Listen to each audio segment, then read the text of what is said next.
once you grant that there's been a revelation of God to some humans, sometimes, in some places, to be interpreted by a priesthood, then the next thing you will find is that you are being told what to do, what to eat, what you can read, who you can go to bed with, by someone who is no better a mammal or primate than yourself, but who claims to be doing this, who claims the right to run your life and your sex life and your mind and your reading matter in the name of God. And I won't have it, okay? What obstinacy forces you to say, I won't do it, I will risk all of damnation with my full intelligence and free will? I don't think he understands how wicked he sounds to so many people in this hall tonight. When he says, look, you've made a perfectly fair offer, we can torture you to death if we want, for the crime only of being born, but all you have to do is throw yourself on our mercy, and it'll be okay. Why don't you just do it? I can hardly bear to look at you. You're implying that you could say something so evil, so stupid, so nasty, and so intolerant. And I think it should be, religion, treated with ridicule and hatred and contempt. And I claim that right. Your preachments are evil, and they're a direct threat to the survival of civilization. So if you don't consider me an enemy, you don't know an enemy when you see or hear one. It's all summarized in one line, if you wish. To believe what Dr. Dembski believes and his co-thinkers believe, you have to consider yourself created incurably sick and then ordered on pain of death and eternal torture to be well. This is not morality. If you've contemplated the sin, Christ says in a sense you've committed it. Thought crime. One second, the mullah Thought doesn't... crime. Totalitarianism again. Thought crime. Whether it is or not... We know what you're thinking, and we can punish you for it. Totalitarianism defined. Tyranny defined. Thought crime. It is a horrible idea that there is somebody who owns us, who makes us, who supervises us, waking and sleeping, who knows our thoughts, who can convict us of thought crime, thought crime, just for what we think, who can judge us while we sleep for things that might occur to us in our dreams, who can create us sick, as apparently we are, and then order us on pain of eternal torture to be well again. To demand this, to wish this to be true, is to wish to live as an abject slave. Do you believe that that God, if he's provided everything for you, has rights on your life? No. Because? Why should he? What gives him this right? Because he owns you. He's created everything for you. He's kept you alive. I don't want to be owned. I don't want to be owned, and I don't recognize anyone's right to own me. Okay. So ownership is a bad thing?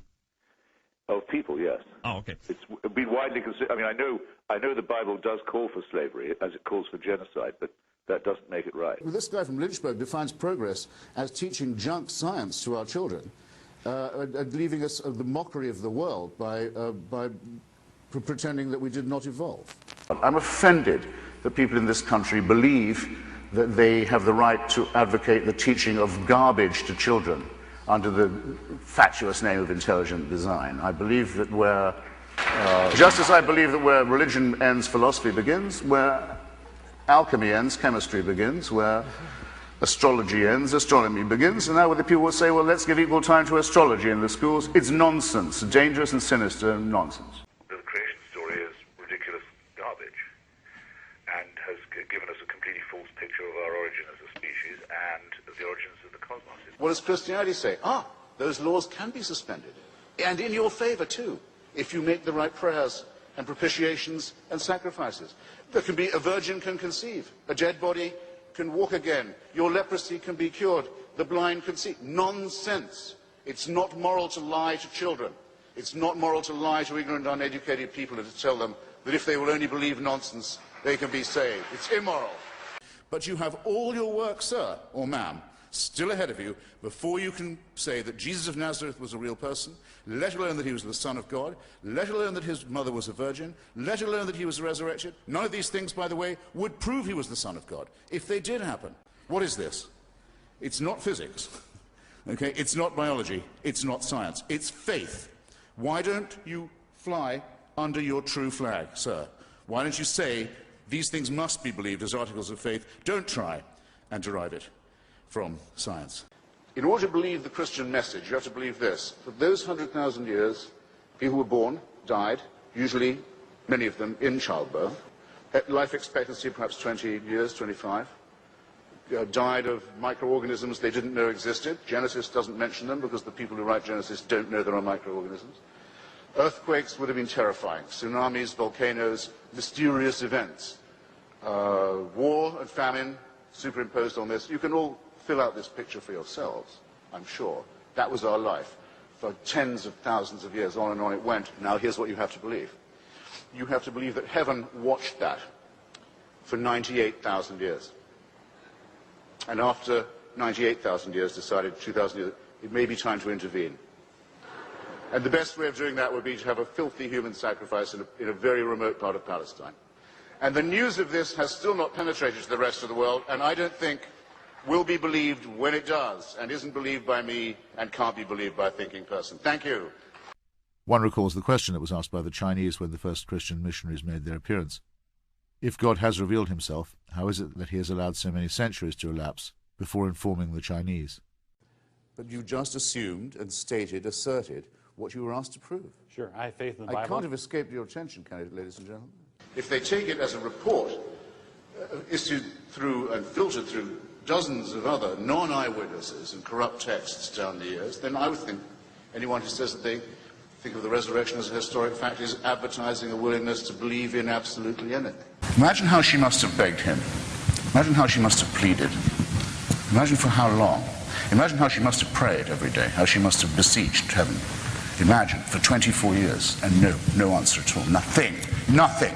Now, you say that's all right that she went through that, because she'll get a better deal in another life? Are you, I have to ask you, if you can be morally or ethically serious and postulate such a question? No, that had to happen, and heaven did watch it with indifference, because it knows that that score will later on be settled. So it was well worth her going through it. She'll have a better time next time. I don't see how you can look anyone in the face, or live with yourself and say anything so hideously, wickedly immoral as that, or even imply it. There, that's my answer. The Pope says AIDS may be bad, but condoms are much worse. What kind of moral teaching is this? And how many people are going to die for such dogma? You see what I mean? Not until gentle Jesus, meek and mild, are you told, if you don't make the right propitiations, you can depart into everlasting fire. That one of the most wicked ideas ever preached, and one that's ruined the lives and the peace of mind of many, many children, preached to them by vicious, child-hating old men and women in the name of this ghastly cult which we're met here to discuss tonight. I don't need 2 minutes to finish with this religion, but thanks. So when I say, as the subtitle of my book, that I think religion poisons everything, I'm not just doing what publishers like and coming up with a provocative subtitle. I mean to say it infects us in our most basic integrity. It says we can't be moral without Big Brother, without a totalitarian permission. It means we can't be good to one another. It means we can't think without this. We must be afraid. We must also be forced to love someone who we fear. The essence of sadomasochism. The essence of abjection. The essence of the master-slave relationship. And that knows that death is coming and can't wait to bring it on. I say this is evil. And though I do some nights stay home, I enjoy more the nights when I go out and fight against this ultimate wickedness and ultimate stupidity. What about lusting, sir? Jesus warned that if you lust in your mind. So you've broken the commandment of adultery, correct, sir? Well, none of your business.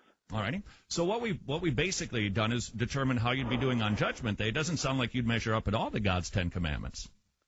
Who gives a Well, we're just playing a little game of what if. Yes, I'm playing it right along with you. All righty. So what would God do I'm with glad you, you think sir? it's a game, by the way. What would you do? I rather agree with you. The second thing I live for is, if not exactly passing on my genes, taking part in activities that might allow those genes to be passed on.